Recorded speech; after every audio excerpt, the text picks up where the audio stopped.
السلام علیکم ورحمۃ اللہ وبرکاتہ۔ الحمد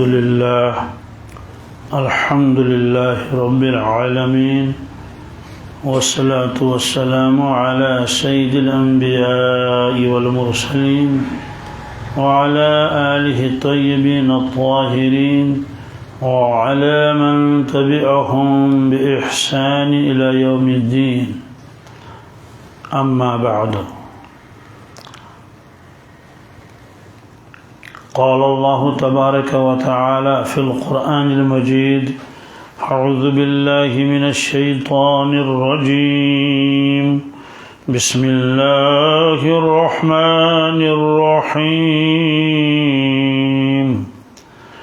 والفجر وليال عشر والشفع والوتر والليل إذا يسر هل في ذلك قسم لذي حجر. وقال النبي صلى الله تعالى عليه وسلم: من كان له سعة ولم يضح فلا يقربن مصلانا، أو كما قال صلى الله تعالى عليه وسلم: صدق الله المولانا العظيم، وصدق رسوله النبي الأمي الكريم، ونحن على ذلك من الشاهدين والشاكرين، والحمد للہ رب العالمین۔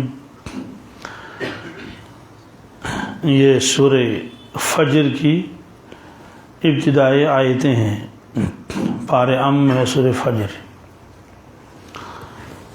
اس میں اللہ تبارک تعالی فجر کی قسم کھاتے ہیں اور 10 راتوں کی۔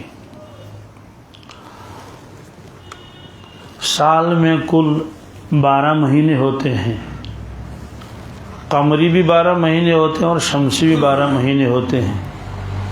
ان 12 مہینوں کا تذکرہ اللہ تعالیٰ نے خود قرآن پاک میں فرمایا۔ سورہ توبہ میں اللہ تبارک تعالیٰ فرماتے ہیں: ان عدت الشہور عند اللہ 12 شہرا فی کتاب اللہ یوم خلق السماوات والارض منها 4 حرم ذلك الدين القيم فلا تظلموا فيهن أنفسكم وقاتلوا المشركين كافة كما يقاتلون كافة واعلموا أن الله مع المتقين۔ یہ سورہ توبہ کی آیت ہے۔ اللہ تعالیٰ فرماتے ہیں مہینوں کی تعداد اللہ تبارک تعالیٰ کے نزدیک 12 ہے، اللہ کی کتاب میں لوح محفوظ میں۔ یہ کب سے ہے؟ کہتے ہیں جب سے اللہ نے آسمان اور زمین کو پیدا فرمایا۔ معلوم ہوا کہ یہ سال میں جو یہ 12 مہینے ہوتے ہیں، یہ لوگوں نے، انسانوں نے طے نہیں کیے، یہ خود اللہ تعالیٰ نے طے فرمائے ہیں۔ اور کب؟ جب آسمان اور زمین کو اللہ نے پیدا فرمایا۔ اس میں 4 مہینے حرمت کے ہیں، ادب کے ہیں۔ فرمایا کہ یہی دین مستقیم ہے۔ اس کے شان نزول کی طرف میں اس وقت نہیں جاؤں گا، وہ اس کی تفصیل بڑی ہے۔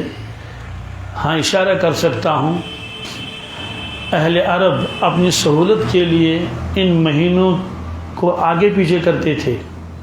مثلا حج کا مہینہ گرمی میں آ رہا ہے زمانے جاہلیت میں، وہ یہ چاہتے تھے کہ یہ حج کا مہینہ گرمی میں نہ آئے، سردیوں میں آئے، تو اعلان کرتے تھے کہ بھائی اس سال جو ہے وہ ذی الحجہ 2 مہینے کے بعد آئے گا۔ اس طرح سے الٹ پھیر کرتے تھے۔ کبھی ایسا کرتے تھے کہ 1 مہینہ بڑھاتے تھے، اعلان کرتے تھے اس سال جو سال ہوگا وہ 13 مہینے کا ہوگا۔ کتنے؟ 13۔ یہ صرف میں نے اشارہ کر دیا، تفصیل نہیں۔ تو اللہ تعالیٰ نے فرمایا کہ یہ سب غلط ہے۔ اللہ تعالیٰ کے نزدیک مہینوں کی تعداد صرف 12 ہے، نہ اس سے کم نہ اس سے زیادہ۔ اور جو ترتیب اللہ نے رکھی ہے وہی ترتیب صحیح ہے۔ جو اہل عرب اپنی آسانی کے لیے اور دنیائی اغراض کے لیے کہ فلاں مہینے میں اگر حج ہوگا تو